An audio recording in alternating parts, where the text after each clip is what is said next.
कोशी प्रदेश स्तरीय खुल्ला बास्केटबल प्रतियोगिता 2082 को विषयमा जानकारी गराउनको लागि आज पत्रकार सम्मेलनको आयोजना गरेका छौँ र आजको यस पत्रकार सम्मेलनलाई म औपचारिक रूपमा अगाडि बढाउन गइरहेको छु र अगाडि बढाउने क्रममा आज यस पत्रकार सम्मेलनको सभाध्यक्षको आसन ग्रहण गर्नको लागि सुनसरी बास्केटबल सङ्घका अध्यक्ष नारायण सुवेदीजीलाई म अनुरोध गर्दछु। त्यसैगरी आसन ग्रहण गर्नको लागि सुनसरी बास्केटबल सङ्घका उपाध्यक्ष एवं धरान वार्ड नम्बर 10 का वार्ड अध्यक्ष विवेक राईज्यूलाई म आसन ग्रहणको लागि हार्दिक अनुरोध गर्दछु। उहाँ स्वर्णिम क्लबका अध्यक्ष पनि हुनुहुन्छ। यसैगरी आसन ग्रहण गर्नको लागि यस टिपो स्कुलका व्यवस्थापन समिति सदस्य सूर्य पन्दाज्यूलाई पनि म आसन ग्रहणको लागि हार्दिक अनुरोध गर्दछु। त्यसैगरी आसन ग्रहण गर्नको लागि यस टिपो आदर्श बहुमुखी क्याम्पस प्रमुख राजकुमार राईज्यूलाई पनि म अगाडि आएर आसन ग्रहण गर्नको लागि हार्दिक अनुरोध गर्दछु।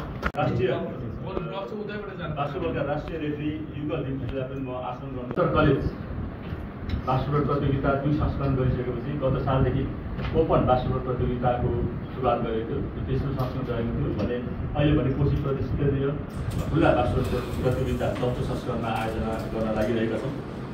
यसमा हामीलाई आयोजक भएर बास्केटबल सङ्घ रहेको छ, संयोजन कोशी प्रदेश विकास बोर्ड रहेको छ, सँगसँगै सहयोगीको रूपमा धरान महानगरपालिका सुनसरी बास्केटबल सङ्घ डिपो स्कुल लगायत रहेको यहाँलाई जानकारी गराउँदै प्रतियोगिता 82 सालको यसमा चाहिँ हामीले असार 5 गतेदेखि यस डिपो कमाइमा चाहिँ खेल मैदानमा हामीले सञ्चालन गरिरहेका छौँ। यसमा विभिन्न यस 1 नम्बर कोशी प्रदेशबाट टिमहरू जिल्लाको यसमा उपस्थित रहनेछन् र अहिलेसम्म धरानमा जहिले पनि बास्केटबलको खेलकुदको लागि चाहिँ अलिकति उत्पादनभन्दा अलिकति पछाडि भनाइ छ। त्यो चाहिँ फुटबलभन्दा धेरै एक्टिभिटिज चाहिँ सुनसरी बास्केटबल सङ्घ धरान बास्केटबल सङ्घले चाहिँ प्रत्येक आयोजनाहरू क्याम्पेनहरू सधैँभरि चलाइरहेको छ। जहिले स्कुलहरूमा स्कुल गेमहरू, इन्टर कलेज गेमहरू, एउटा क्लब गेमहरू, बास्केटबलको धेरै चाहिँ क्रिएटिभ टुर्नामेन्टहरू प्रतियोगिताहरू भइरहेको छ।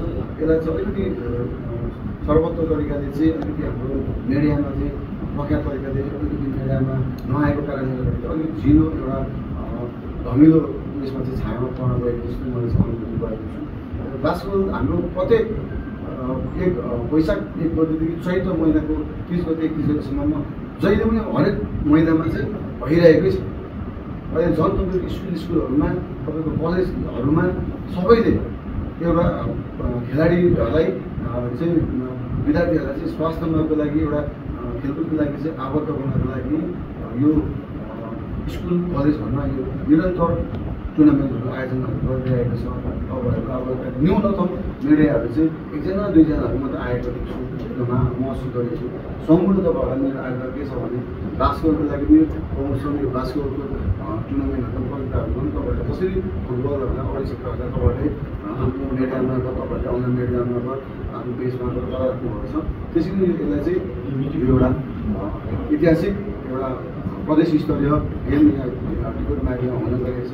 यसमा सुनसरी बास्केटबल सङ्घ आबद्ध रहेको छ, धरान बास्केटबल सङ्घ आबद्ध रहेको छ, टिकट बहुमुखी क्याम्पस आबद्ध रहेको छ।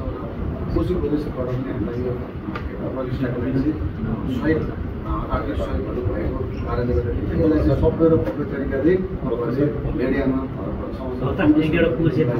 हार्दिक अनुरोध गर्दै आज उपस्थित हुनुभएको आदरणीयहरूलाई यस कार्यक्रममा पत्रकार सम्मेलनमा तपाईँहरूलाई भेटघाटमा थोरै समय त्यसरी आएर स्वागत राख्नुभयो भने तपाईँलाई एकमुष्ट रूपमा फेरि पनि सुनसरी बास्केटबल सङ्घको तर्फबाट स्वागत भन्ने मेरो भनाइ। धन्यवाद। सुनसरी बास्केटबल सङ्घका उपाध्यक्ष विवेक राईज्यूले धेरै कुरा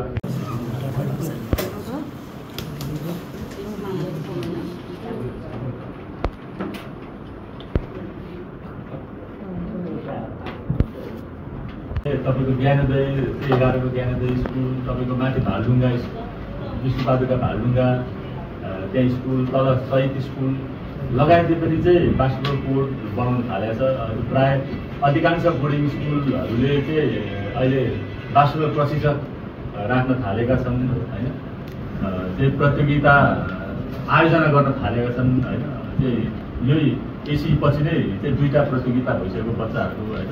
यसलाई चाहिँ पक्कै क्रेज भएर नै होला, कतिले चाहिँ यसलाई एडभर्टिजमेन्टको रूपमा चाहिँ आफ्नो विद्यालयलाई प्रोग्राम गरेर बास्केटबल प्रतियोगिताको आयोजना गरेर एडभर्टिजमेन्टको रूपमा पनि चाहिँ प्रयोग गर्न थालिन्छ। यो ट्रेन चाहिँ काठमाडौँ पहिले होइन। जति पनि चाहिँ बास्केटबल मार्फतै धेरै कलेजहरू हामीले चिनेका यहाँनिर चाहिँ गोल्डन गेटहरू, व्हाइट हाउसहरू भन्छौँ हामीले। त्यो पढाइले भन्दा पनि त्यो बास्केटबलले गर्दाखेरि, किनकि अधिकांश नेसनल प्लेयरहरू चाहिँ राम्रा काठमाडौँका प्लेयरहरू उनीहरूले कलेज एसी आएको।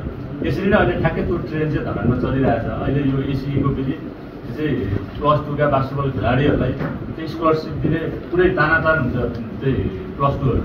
र बास्केटबल सङ्घले पनि त्यो ट्यालेन्टहरू गराएको अस्ति 10औँ ट्यालेन्टहरू पनि हामीले सक्यौँ। त्यहाँनिर चाहिँ हामीले चाहिँ विशेष बास्केटबलमा राम्रा उत्कृष्ट खेलाडीहरूलाई चाहिँ अनुशासित विद्यार्थी खेलाडीहरूलाई चाहिँ हामी फ्री स्कलरसिपमा पढाउँछौँ। चाहिँ 300-400 जनाभन्दा बढी भइसक्यो हामीले छात्रवृत्ति यहाँ पढाएको। तपाईँको स्कुल लेभलदेखि ब्याचलर लेभलसम्म पढाएको छ। पहिलो स्कलरसिप दिने चाहिँ युटिको स्कुल नै हो। चाहिँ विद्यार्थीलाई बास्केटबल खेलाडीलाई राम्रो विद्यार्थीलाई छात्रवृत्ति दिने चाहिँ युटिको स्कुल नै हो। अहिले चाहिँ धरानका धेरै कलेजहरूले म बास्केटबल खेलाडीहरू दिनुहोस् हामीलाई, हामी पनि स्कलरसिपमा पढाउँछौँ, टुर्नामेन्ट हुन्छ त्यहाँ जितेपछि स्कुलको नाम आउँछ, त्यो रूपमा चाहिँ नीति आइरहेछ क्या अहिले। त्यो पोजिटिभ एकदमै जस्तो खेल्नका लागि मैले भने कति खर्च गर्नुहुन्छ भन्ने मैले भने अहिले जुत्ताहरू लाउनुहुन्छ, ड्रेसहरू लाउनुहुन्छ। त अहिले ब्रान्डको कुराहरू आएको छ। तपाईँले नर्मल स्पोर्ट्स सुज लगाएर खेल्ने कि महँगो स्पोर्ट्स सुज लगाएर खेल्ने कि चाहिँ तपाईँले कोट बनाउँदाखेरि चाहिँ कस्तो कोट बनाउने होइन, चाहिँ कस्तो मेटेरियल लाउने होइन, कुन तरिकाको बनाउने बोर्डहरू कस्तो लाउने भन्नेमा फरक पर्ने हो। तर अर्को चाहिँ के भने फुटबलभन्दा चाहिँ अलिक चाँडो लोकप्रिय हुनु गएर चाहिँ सानो ठाउँमा सानो स्पेसमा पनि हुने भयो भने स्कुलहरूलाई पनि सजिलो भयो। फुटबल गर्नको लागि एकदमै ठुलो मैदान चाहियो।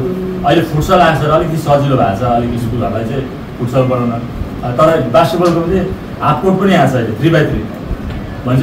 बास्केटबल अझै त्योभन्दा सानो ठाउँमा पनि पढ्ने भयो क्या। 3x3 चाहिँ एउटा पोलमा खेलिन्छ, 3 जनाले खेल्ने गरिन्छ। चाहिँ त्यो आएको हुनाले तपाईँले कति खर्चहरू कस्तो लाउनुहुन्छ, कस्तो चलाउनुहुन्छ त्यसमा हो होइन।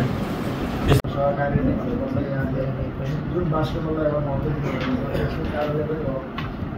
त्यो हाम्रो सुनसरी अथवा धरानको बास्केटबल कम्युनिटीको गतिविधि पनि भइरहेको छ। यहाँको साथ सहयोगका पनि यसको प्रचार पनि राम्रो भएछ। राष्ट्रिय रूपमै एउटा राम्रो म्यासेज गएको छ। मैले पनि भने वास्तवमा राष्ट्रिय रूपमै अहिले मफसलमा सबैभन्दा बढी बास्केटबल धरानमै त्यसो भएको हुनाले अहिले हामीले राष्ट्रिय प्रतियोगिताहरूलाई पनि हरेक उसमा हामीले एउटा हाम्रा प्राविधिक खेलाडीहरूलाई सहभागी गरेर आफ्नो विगतमा आफूमा धेरै कुराहरू आएको छ। र यो सँगसँगको यहाँको जुन सहकारी छ, सहकारीले जुन ढङ्गले सहयोग पुर्याइदिनु भएको छ, हामीलाई हौसला बढाइदिनु भएको छ, यो निरन्तरता होस् भन्ने आशा पुर्याइरहेको छ। विद्यार्थीहरू अब हामी महिला ओभर बास्केटबल यहाँ प्रदर्शन साथै नै है त्यसमा पनि यहाँको सहयोग साथ आउँदैछ भन्ने